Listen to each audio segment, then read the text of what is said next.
السلام علیکم ورحمۃ اللہ وبرکاتہ نحمدہ ونصلی علی رسول الکریم اما بعد اللہم صلی علی محمد وعلی آلہ واصحابہ اجمعین۔ لیکچر نمبر 86 ہے سیرت النبی صلی اللہ علیہ وآلہ وسلم کے حوالے سے، اور جنگ بدر کا جو ہے وہ بیان جاری ہے۔ ہم اس مقام پر پہنچے تھے کہ امیہ بن خلف ڈر گیا، کیونکہ نبی علیہ الصلوۃ والسلام نے فرما دیا تھا کہ تو قتل ہوگا، تو وہ چھپتا پھر رہا تھا۔ تو جو ابو جہل تھا وہ ان کے پیچھے تھا کہ کسی طرح یہ نکل آئے۔ تو ابو جہل نے نا ایک اور چلاکی دکھائی ہے، تو واقعات ہے تو ہم اس انداز میں بیان کریں گے کہ اس نے نا جنگ پر اکسانے کے لیے نا عقبہ بن ابی محیط، یہ بھی ایک اور کافر تھا، اس کو نا امیہ بن خلف کے پیچھے لگا دیا۔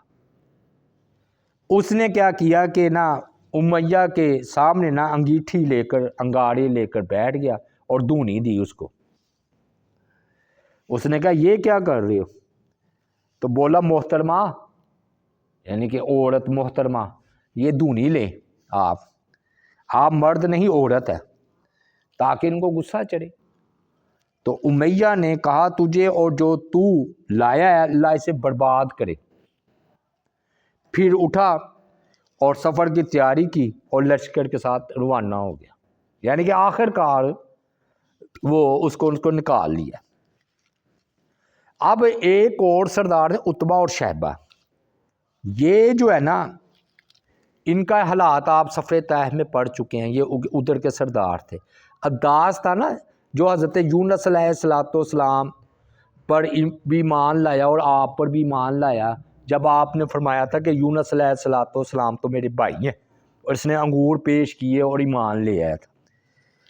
تو وہ بھی نا بدر میں نکلنے کے لیے، جنگ کے لیے تیاری کرنا شروع کی۔ تو ان کا جو غلام تھا نا عداس، انہوں نے دیکھا کہ یہ تو اپنا اسلحہ تیار کر رہے ہیں، تو انہوں نے کہا کدھر کا ارادہ ہے؟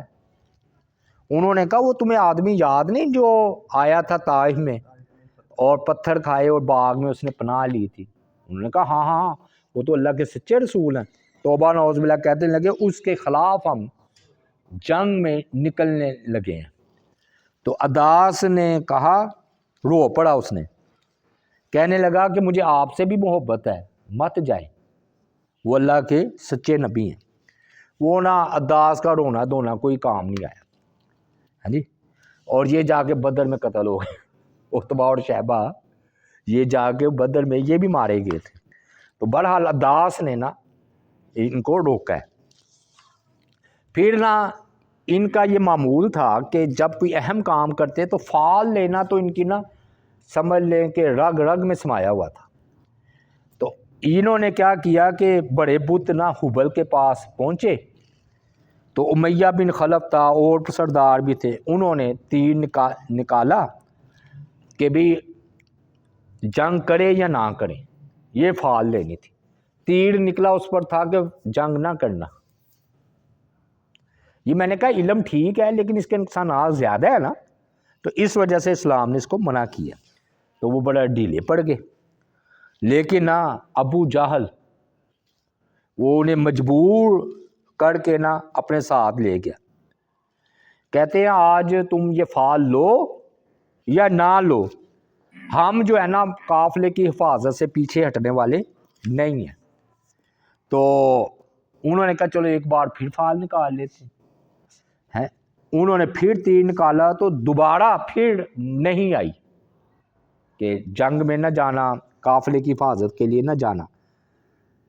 وہ نا اس کو اتنا غصہ آیا ایک سردار کو، اس نے تیر ہی توڑ ڈالا۔ یعنی کہ ان کا اپنا پختہ ارادہ تھا کہ ہم نے جنگ کرنی ہے یا مقابلہ کرنا ہے۔ اس نے کہا کہ آج کے دن کی طرح کبھی میں نے اتنا جھوٹ تیر دیکھا ہی نہیں، فتوی ہی لگا دیا اس پر، ہے وہ تیر کو ہی جھوٹا کہہ دیا ابو جہل نے۔ اور اس نے کہا حاکم کیا بات ہے، میں تمہیں بڑا غصے میں دیکھ رہا ہوں۔ تو اس نے کہا کہ بات یہ ہے کہ اتنا یہ تیر جھوٹ بول رہا ہے میں نے آج کے دن اتنا جھوٹا تیر کبھی نہیں دیکھا جتنا آج دیکھا ہے۔ تو اس نے آگے سے کہا اوہو یہ بات تو مجھے نا عمیر بن وہب نے بھی ادھر کہیں اور فال نکالی ہے تو ادھر بھی نہ ہی آئی ہے۔ وہ بجائے اس کے کہ بات کو مانتا، 3 مرتبہ ہو گیا نا کہ ایک اور جگہ بھی فال نکالی گئی ہے تو ادھر لکھا ہے کہ نہ جانا، تو وہ اور تیار ہو گئے۔ اب ایک اور مسئلہ نا انہیں اچانک درپیش آیا۔ ہوا یہ کہ یہ قبائل آپس میں تو لڑتے رہتے تھے۔ یہ بنو کنانا کی ایک شاخ تھی بنو بکر، ان کے ساتھ نا ان مشرکین مکہ کی قریش کی دشمنی کئی سالوں سے چلتی آ رہی تھی۔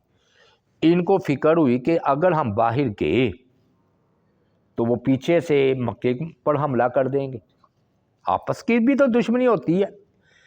دشمنی کی وجہ کیا ہوئی تھی کہ نا بنو بکر کا جو نا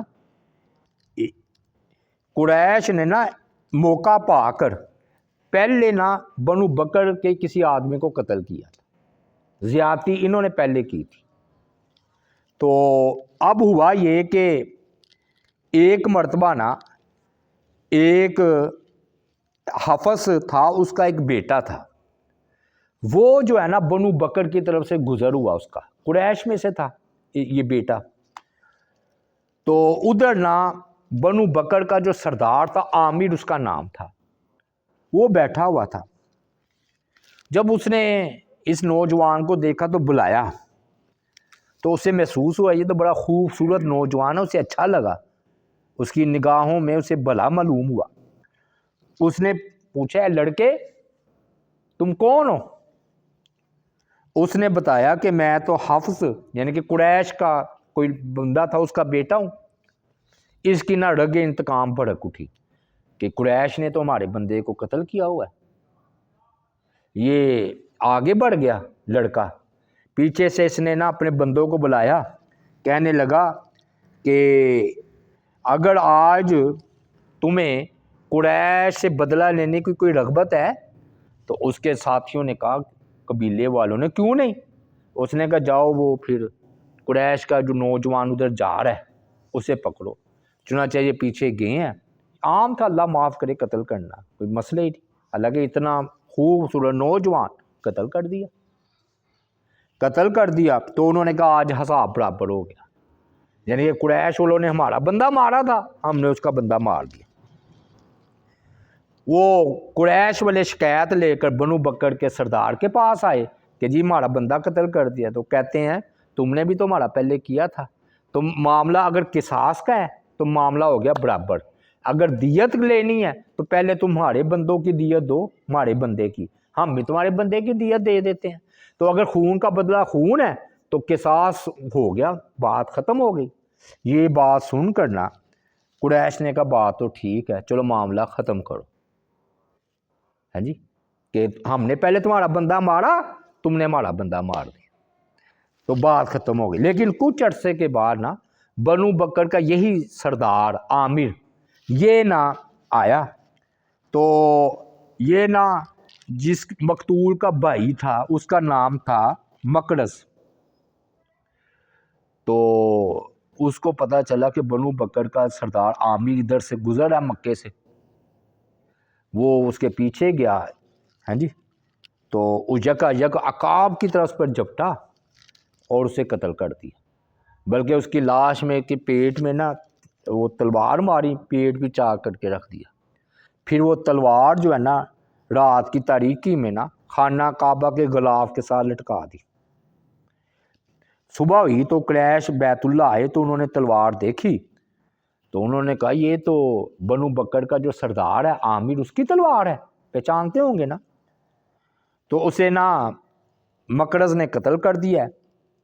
تو یہ اب مزید دشمنی کا سبب بن گیا، معاملہ تو ختم ہو چکا تھا، اب دیکھا نا قریش والوں نے پھر کیا نا زیادتی کہ سردار ہی ان کا قتل کر دیا۔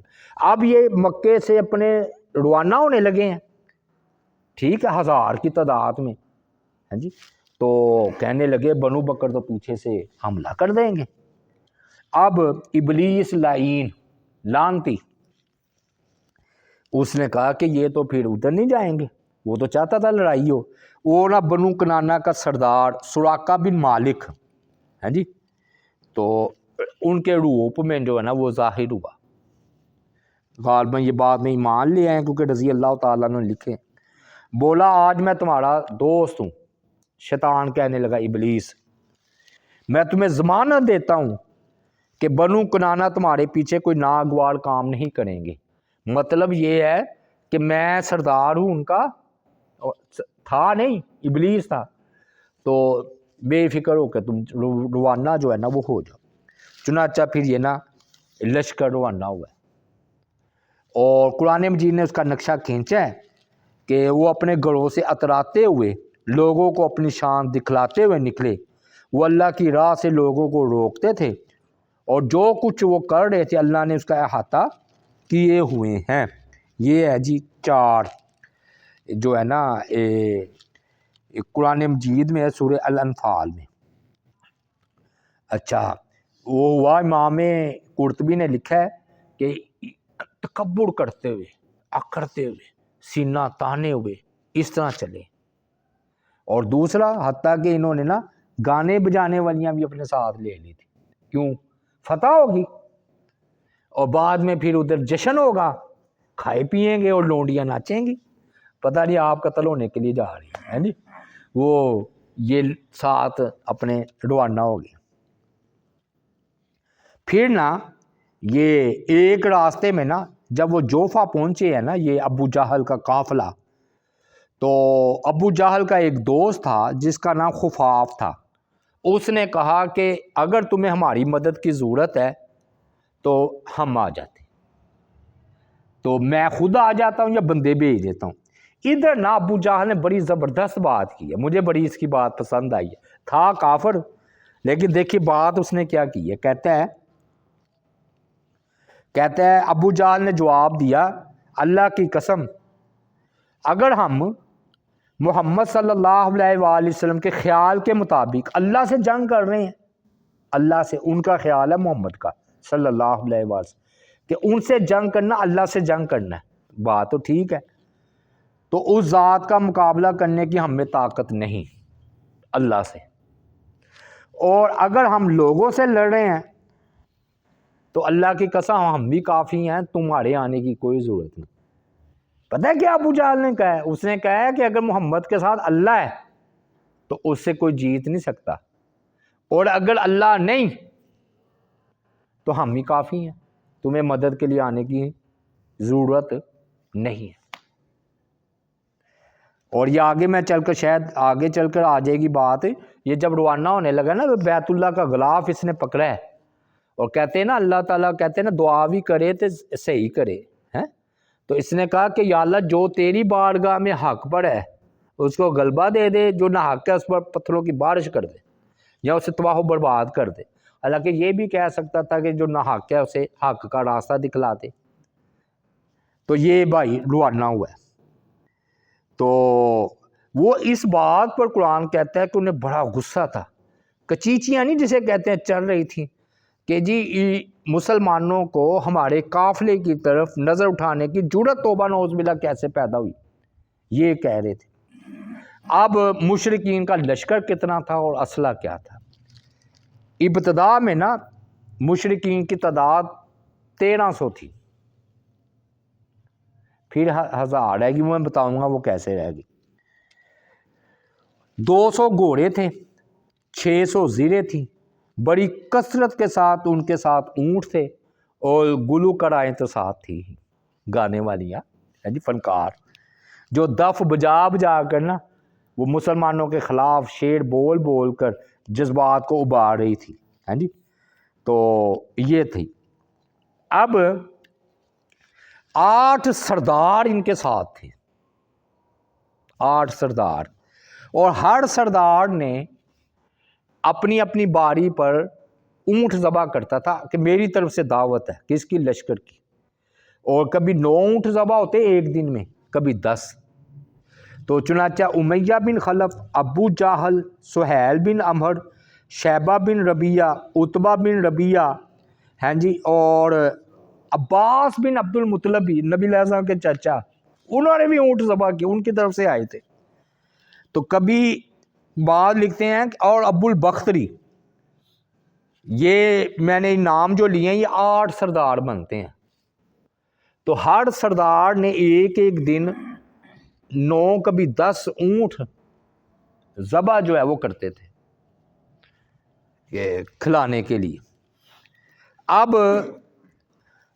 جوہیم نے نا پھر خواب دیکھا، انہی کے بندوں نے خواب پر پہلے عاتکہ کا خواب تھا نا، آج ہے جوہیم کا۔ تو جب لشکر قریش یعنی کافروں کا لشکر جوفا پہنچا نا، تو جوہیم بن سلط نے خواب دیکھا۔ اس نے دیکھا کہ ایک نا گھوڑا سوار ہے اور اس کے ساتھ اونٹ بھی ہے۔ وہ آ کر رکا اور کہنے لگا عتبہ، ابو الحکم، امیہ بن خلف و فلاں فلاں سردار مارے گئے، قتل ہو گئے۔ پھر اس نے تمام سرداروں کے نام بتائے جو بدر میں قتل ہونے تھے خواب میں۔ پھر اس نے اپنے اونٹ کے خواب میں وہ دیکھ رہا ہے کہ اونٹ کے حلق میں تیر مارا، اس کا خون نکلا اور مشرکین کے لشکر کی طرف اس اونٹ کو ہانک دیا، اور اس اونٹ کے چھینٹے ہر خیمے میں جا پہنچے، مشرکین مکہ کے ہر خیمے میں۔ صبح ہوئی تو اس نے یہ خواب بیان کیا۔ تو ابو جان نے اسی طرح کہا جو عاتکہ کے بارے میں کہا تھا، کہتے لگتا ہے عبد المطلب کے بعد یہ دوسرا نبی پیدا ہوا ہے، خواب نبوت والے دیکھ رہے ہیں۔ جب ہم میدان میں اتریں گے تو پتہ چل جائے گا کہ کون قتل ہوا ہے۔ اب ہوا یہ ہے کہ ابو سفیان مکہ جانے والی شاہراہ پر جا رہا تھا اسے، لیکن وہ بڑا بیدار اور جاسوسی کے لیے نا اس نے اپنے بندے آگے پھیلا رکھے تھے۔ تو اس نے اپنی جاسوسی سرگرمیاں بڑی تیز رکھی ہوئی تھی۔ میں نے آپ کو بتایا نا 60 کلو سونا، یہ تھوڑا نہیں ہوتا، 60 کلو سونا، اور خوشبوئیں، عطر، لباس الگ تھے، مال تو بڑا زیادہ تھا۔ وہ نا بدر کا جو چشمہ ہے نا ادھر جا پہنچا ابو سفیان، تو وہاں نا اسے مجدی مل گیا، یہ وہی ہے جو کہ اور 2 لڑکیوں کے درمیان فیصلہ کر رہا تھا، یاد ہے نا پیچھے ہم نے بتایا تھا۔ تو اس نے پوچھا کہ محمد صلی اللہ علیہ وآلہ وسلم کے لشکر کے بارے میں تمہاری کیا معلومات ہے؟ اس نے کہا کہ میں نے ادھر تو کوئی خلاف معمول آدمی نہیں دیکھا۔ ہاں اسے یاد آ گیا 2 سوار آئے تھے، ادھر انہوں نے پانی بھرا ہے، پانی بھر کر تو میں تو ان 2 لڑکیوں کا فیصلہ کر رہا تھا، تو وہ اپنے مشکیزے میں پانی بھر کر چلے گئے۔ اچھا، اس سے نا ابو سفیان اٹھا۔ آپ دیکھیں کتنا عقل مند آدمی تھا ابو سفیان، بعد میں ایمان بھی لائے ہیں۔ یہ نا کہتا 2 آدمی آئے تھے، وہ فوراً کہتا کدھر گئے تھے؟ کہتا ادھر گیا۔ وہ اس نے جا کر نا دیکھا تو ادھر نا جہاں پر انہوں نے 2 سواروں نے اپنی اونٹنیاں نہیں بٹھائی تھی، ادھر مینگنیاں پڑی ہوئی تھی اونٹنیوں کی، صحابہ کے جو آپ نے جو جاسوس نہیں بھیجا ان کی مینگنیاں پڑی، سر اس نے مینگنی کو توڑا، اس کو ایسے کھولا تو اس میں سے چارہ سا کوئی نکلا ہے، ہوگا کوئی ان کو، کہتا ہو یہ اونٹ مدینہ سے آئے ہیں اور یہ یثرب کا چارہ ہے، اس کو یثرب کہتے تھے بعد میں مدینہ، تو کہنے لگا یہ تو مدینے کا چارہ ہے۔ یعنی اس سے پتہ چلتا ہے کہ واقعی وہ سردار بڑے عقل مند ہوا کرتے تھے۔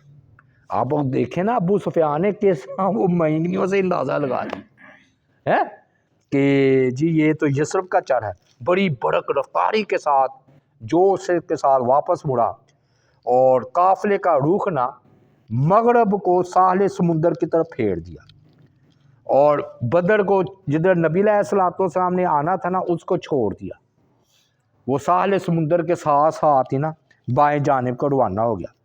اس طرح اس نے نا وہ مدینہ کا جو لشکر آ رہا تھا نا آپ کا، اسے اپنے آپ کو بچا لیا، دور نکل گیا، یعنی کہ مینگنیاں دے کر اس کو پہلے ادھر ہی آ رہا تھا، کابل آ جانا تھا اس نے، ابو سفیان نے مینگنیوں کا چارہ دے کر مخالف سمت یوں سمجھ لے اس نے اپنا جو ہے نا بات کو ادھر لے گیا، وہ بڑا جی بچ نکلنے میں کامیاب ہو گیا، اور ساتھ ہی یہ اپیل کی کہ جو لشکر میں نے کہا نا میری حفاظت کے لیے آئے واپس چلا جائے، کیونکہ اب میں محفوظ ہوں، لشکر کی کوئی ضرورت اس نے کہا کوئی نہیں ہے۔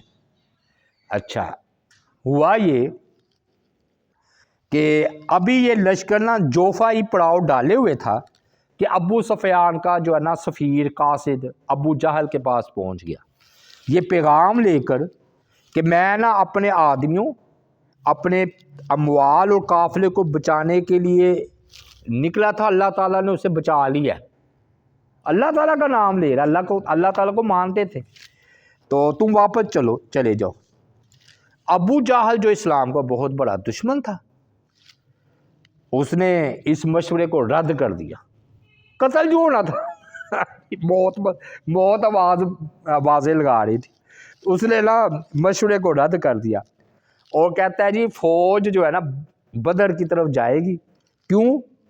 بڑے تکبر سے کہنے لگا کہ ہم میدان میں ہرگز پیچھے نہیں ہٹیں گے، ہم بدر میں پہنچیں گے، وہاں پر ہم شراب پیئیں گے، ہماری جو گلوکارائیں ہیں یہ فنکاریں عورتیں گانے گائیں گی، ہم اونٹ ذبح کریں گے، لوگوں کو گوشت کھلائیں گے، 3 دن میلہ لگا، 3 دن ادھر ٹھہریں گے اور میلے کا سماع کریں گے تاکہ دور دور تک ہماری داغ بیٹھ جائے کہ کیسے جی لشکر زبردست ہے۔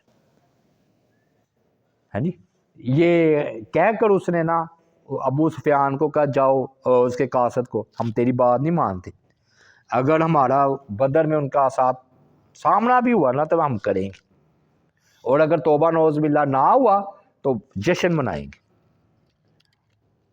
اب نا یہ دونوں نے نا اختلاف ہو گیا جی قریش کے قافلوں میں، کیونکہ ابو سفیان اصل مقصد یہ تھا نا حفاظت، تو انہوں نے کہا وہ تو قافلہ ہمارا حفاظت سے مکہ پہنچ گیا، تو اب کیا ضرورت ہے لڑنے کی، خاص طور پر اپنے اپنے رشتہ دار بھی تھے نا، اور ان کو پتہ چل گیا تھا کہ انصار ان میں زیادہ ہیں، مہاجرین کم ہیں۔ میں نے بتایا تھا 60 کے قریب، تقریب 313 میں 60-70 کے قریب مہاجرین تھے، باقی تو انصار تھے۔ تو انہوں نے کہا جی ہم نے نہیں لڑنا، وہ ابو جہل ان کے آپس میں اختلاف ہو گیا۔ اخنس بن شریک نا اس نے ابو جہل کی رائے مسترد کر دی، 2 ٹوک لہجے میں کہا کہ میرا قبیلہ تمہارے، بنو زہرہ کا تھا، وہ بنو زہرہ کا قبیلہ تھا، اس نے کہا میں نے نہیں تمہارے ساتھ جانا، تمہاری بلائی اسی میں ہے کہ تم بھی واپس چلے جاؤ۔ لیکن نہ لوگوں نے اس کی بات نہیں مانی، تو اس نے اپنی قوم کو خطاب کیا، اپنے ہی قبیلے والے کو، کہتا میں نے ان کی بلائی چاہیے سب کی کہ واپس چلے جاؤ، یہ باز نہیں آ رہے، لیکن میں اب اپنے قبیلہ جس کا میں سردار ہوں اس کو خطاب کرتے کہنا اے بنو زہرہ، اللہ تعالیٰ نے تمہارے لیے تمہارے اموال کو بچا لیا، تمہارا ہی مال تھا نا اس میں قافلے میں، تو مال تو بچ گیا، اور تمہارا ساتھی جو ہے وہ بھی محفوظ ہے، ابو سفیان جس کی خاطر تم نکلے تھے، بزدلی کا دبا میرے دامن پر لگا دو۔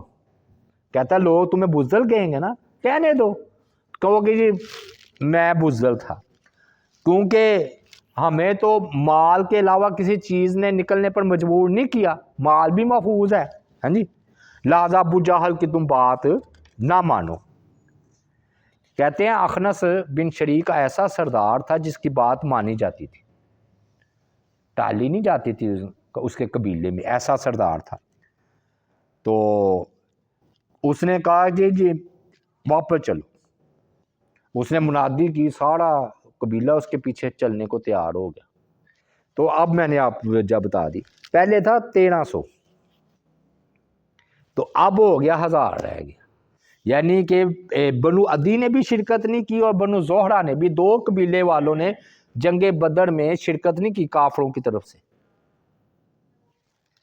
آخری بات کر کے بات کو سمیٹتے ہیں۔ ہوا یہ کہ اخنس بن شریک نا تنہائی میں ملا ابو جہل سے، کہنے لگا تم مجھے نا صحیح بات بتاؤ کہ محمد صلی اللہ علیہ وآلہ وسلم تم کیا سمجھتے ہو، جھوٹے ہیں کہ سچے؟ کہنے لگا وہ اللہ پر جھوٹ کیسے بول سکتے ہیں، ہم نے تو خود ہی تو انہیں امین اور صادق کا لقب دیا تھا. بات اصل میں ہے بنو ہاشم یا بنو عبد مناف، ہاں جی، سارے عہدے ان کے پاس ہے. یہ نا پانی پلانے کا، مشاورت کا، بڑے بڑے اہم عہدے اس کے. اب ہم نے تو ہر لحاظ سے ان کا مقابلہ کیا. اب وہ عبد المطلب والے اٹھ کر کہہ رہے ہیں کہ جی ہمارے اندر نبی ہو گیا. اب ہم مقابلہ کیسے کریں نبی کا نبی کے ساتھ ہے؟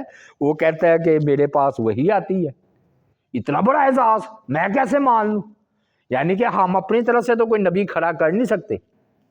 تو ہر عہدے میں ان کے ساتھ حسد بغض کی وجہ سے مقابلہ کیا. کہتے اخنس بن شریک نے سمجھ گیا کہ یہ نا بنو ہاشم کے خلاف اس کے دل میں کینہ اور بغض ہے. نبی علیہ الصلوۃ والسلام کو تنہائی میں سچا کہہ رہا ہے اور بغض اور صرف یہ کس کی جنگ ہے؟ اقتدار کی جنگ ہے. اس لیے بھی وہ نا لے کر واپس پلٹا ہے. اللہ تعالیٰ سے دعا ہے اللہ تعالیٰ کی ذات پاک جو ہے ہمیں بدری صحابہ کو اللہ تعالیٰ مزید ان کے درجات بلند فرمائے اور اللہ تعالیٰ کی ذات پاک ہمیں عمل کرنے کی توفیق عطا فرمائے. وما علینا الا البلاغ المبین.